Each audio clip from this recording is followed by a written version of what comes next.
Welcome into the Friday edition of Acadiana's Morning News. We're just talking about Friday, Ian and I and our guest in studio. Okay, so Ian, because it's Friday, does that give us extra permission to be kind of extra goofy today? Well, I think that's every day we're extra goofy. Okay, well, that's a good point too. Okay, so Friday is here. We have lots of different topics that we're going to talk about throughout the show today, and different interviews that we've got coming up. So we've got a full slate of stuff that's going to be happening for this big old Friday, if you will. Now, our first guest in studio this morning, Tommy Benoit, joining us to talk about the Lafayette Community String Orchestra. Now, I got to be a part of this at one point, and I just found a bunch of people who love music and who enjoy entertaining the public. So, well, good morning, Mr. Benoit. How are you? Leave out the Mr. please. Okay. I will leave out the Mr. part. Okay. Good morning. Good morning to you, Bernadette. Thank you for having me. We appreciate the chance to talk with you. Okay, talk to me a little bit about the Lafayette Community String Orchestra. You even had brought to us one of the original programs that you guys had dating back to 1992. And there's a lot of folks that just love to play music. Yes. And any string musician that would like to join us is welcome to join us. And we originated in 1992, as you said. And we've evolved into a pretty decent, pretty good group. I think so, too. So we were lucky to have you as a replacement for our vacationing. Yes, and our vacationing narrator, and you did a great job. Oh, thank you. And so we have musicians of all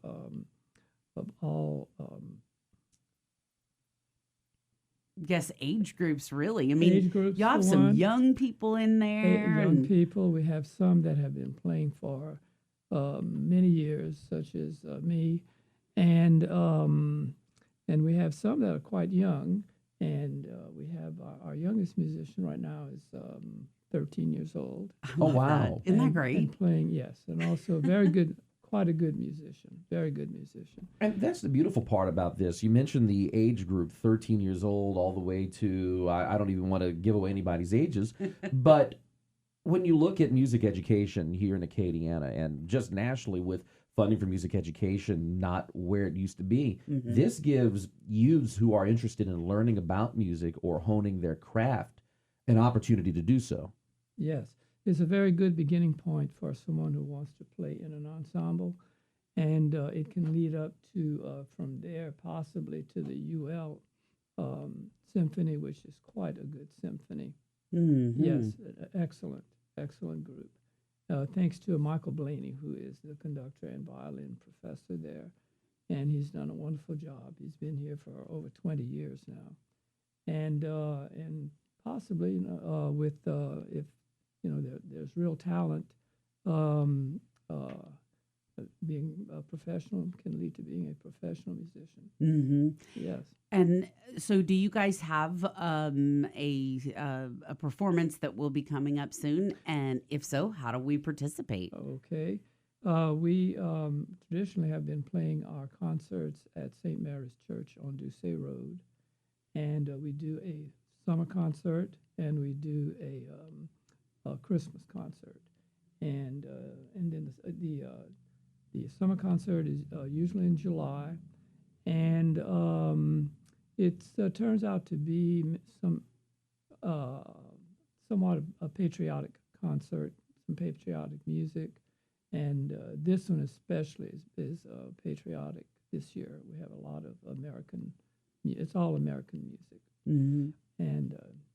In terms of American music, are we talking about Broadway/theater? Are we talking about pop music? What kind of genres do you cover? Okay, well, we are going to have traditional patriotic songs, and we also have some something bordering on country western. Mm. Jay Unger is a composer who has written some beautiful pieces, actually, and they kind of border on being country western, but they're actually beautiful pieces. One called Lover's Waltz, Mm-hmm. and so it's a mixture.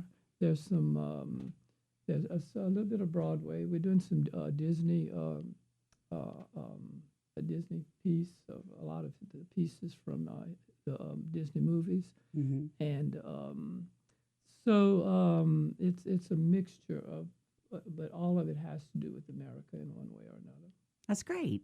Now, if we, what day will it be on this year, and what time will it be? Okay, it is July the 11th, and Sunday, July 11th, and it is at 2 o'clock. At 2:00. And okay. admission is free. We have never charged any. Which I love. fee. I think that's great because as a community organization, it's wonderful. They all just want to have people come and enjoy the music with you. Yes. And I also want to mention that we are all volunteers. Mm-hmm. No, absolutely no one is paid. Which is lovely. And everybody is. gets to hone their skills. Yes. Mm-hmm. Now, if someone wants to join the Community String Orchestra, they want to perform with the group, how do they get in touch? And specifically, what instruments are you looking for? I'm looking at the programs. I see violins, violas, cellos, contrabass, even have a pianist in here. Yes. If anybody wants to join, do they have to play a string instrument? And if you are if you are a musician who wants to join, how do you get involved? Yes. Well, I can always be called. My phone number is 337-852-3128 if anybody is interested. Okay. That is perfect. Well, Tommy, thank you so much. Before you go, I have a technical question. Oh. Technically, the guitar is a stringed instrument. Yes. Can guitars join the string orchestra? We have not had, because we don't have arrangements that are arranged For the that. music that we have. It doesn't include. Doesn't guitar. include that. Gotcha. That's a very good question. Yeah, he always has the best questions. This guy is like a walking encyclopedia. I wish I would have won something on the scratch-off ticket so I could pay you in cash. Right? Woohoo! Tommy, thanks for joining Can us. I say one more thing? Yes, Yeah. absolutely. I would like to thank the First Baptist Church of Lafayette for over all these years has allowed us to rehearse at their church at no charge, and we do have a couple of members from the church that play in the orchestra, and also St. Mary's Church for hosting us for our concerts, Mhm. and especially Deborah Duyon, who kind of is very Coordinates active it. yeah, she coordinates it for us. That's awesome. Well, thank you. Appreciate it. Thank you. Coming up now Thank you. on Thank you, sir. 631. It is 6:35 on Acadiana's Morning News. I'm calling an audible here, Bernie. Executive decision. I love it. We're going to continue our discussion with Mr. Tommy Benoit. And we were talking off the air, and you said you forgot to mention one particular person who's important not only to your musical career, but to the musical endeavors of Lord knows how many others here in Lafayette and Acadiana. Yes, and I'm talking about Mrs. Marjorie Pulley, who came here from Oklahoma, and she was a cellist. The cello was her instrument, but she taught string classes at Hamilton Elementary School, also known as Hamilton Laboratory School, also known as Hamilton Training School, which kind of gives it a negative Kind of feel to thought, it. but But it was a great school, and Mrs. Pulley was very, very instrumental in getting many, many string players a beginning. And she didn't teach individual. She taught classes, and we learned an awful lot from her over the years. And the instruments we had for those students who did not have an instrument and could not afford to buy an instrument, there were instruments available at the school. I love that And they were there. They were very good instruments also. And so some of us, and I'm included in that group, and so we had a wonderful experience at that school because it was the the school that elementary education majors at SLI at the time, it was SLI, did their student teaching and had what I suspect is the best supervising teachers that worked with them, the best it could be. Mm-hmm. It was just an excellent, excellent school and a wonderful experience to go through it. The Hamilton Prep School's been closed. I'm not sure how long now. It's been gone. There are not many people my age who know about it or have read about it. For those of us who in the audience who don't know about Hamilton Prep, what was the experience like being in that environment where you had teachers around you who were learning, but also at the same time teaching young students like yourself? Well, it was a great learning experience. And I had other young people, cousins, and et cetera, who attended other public schools that had 2 hours of homework every night, and we had very little homework to take home. Occasionally, we did have some, but we learned so much at the school itself that the homework wasn't needed, not really. necessary. Yes, and besides the string orchestra, there was band, and there was also a chorus. Mm-hmm. So there were three choices there for kids to learn. I love that there was so much teaching going on that you Yes. hardly had any homework. Yes. That's great. Yes.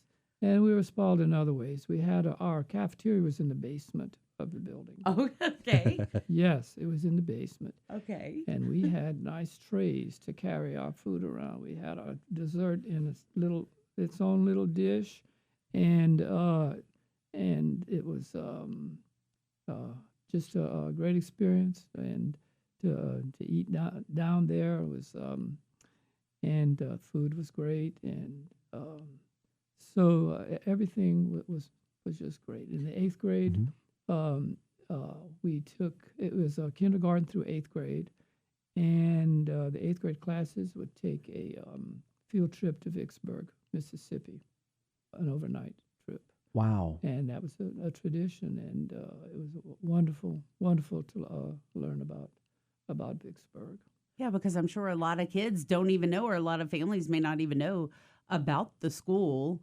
Wow, what a great environment that must have been. It was. Wow, to have all those people on hand. And I could name you all the teachers I had, but I won't take time to do that. But there was a 6th grade teacher named Miss Sabra Watkins, and she was from Morgan City. And she was not the only; they were all great, but she sticks out the most. And during PE classes, she would take the boys. The boys were separated from the girls for the PE classes. There was no dressing out or anything like that. And she took the boys, and then Miss Bayrow, who was the other 6th grade teacher, would take the girls and did different things. But the thing that stands out the most in my mind is we played volleyball was one of the sports that we did. And and some of the kids, some of us were having a hard time getting the ball over the net. And Miss Watkins, she said, she said, I could pick up one of you and throw you over the net. You should be able to get it over that net. Yeah, and it was wonderful. It was just a great experience. You mentioned you were spoiled, and this I joked with Bernie. It's like, we need adult nap times. We need to go back to kindergarten to get naps, but kindergartners these days don't even get naps. Students at the Hamilton School, you were telling me, got naps plus a rest period in the 1st grade, and maybe even a little bit later on after that. Yeah, and then we just lay our heads on our desks, and I mean, if you weren't sleepy, didn't have to sleep. You just sat there and stayed quiet. It was. What a different time, right? And a just great think, time. if students today got nap times, they might be more productive. Maybe so. And one other thing, too, that I almost forgot is that we'd have a weekly assembly, and the course teacher would get up in front on the stage, and all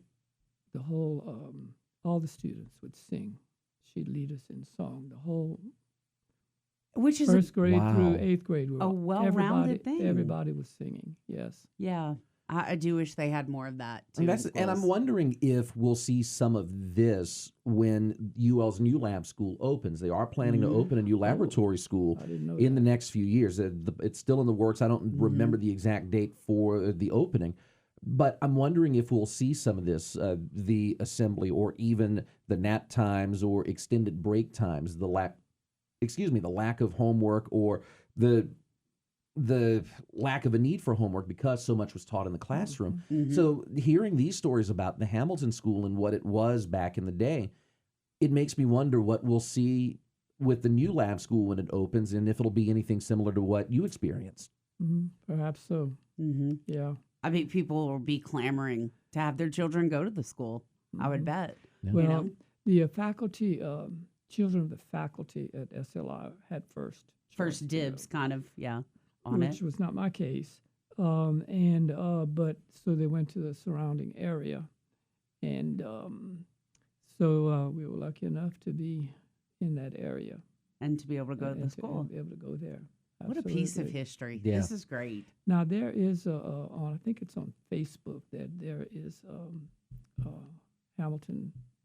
Hamilton alumni page. Yeah. Oh, we're going to have to go check Yes. that out. That's Yeah. our research for today. Okay. I Yes. like that. I bet we see lots of good stuff on there. I'm sure. That's good. And I have to tell you something else about Miss Watkins. the Yeah. teacher. She lived in Arbolada, which is right next to the campus. Right. Okay. And she got run over by her car No kidding. one day, and I guess she left it in gear and walked behind Yes. or something.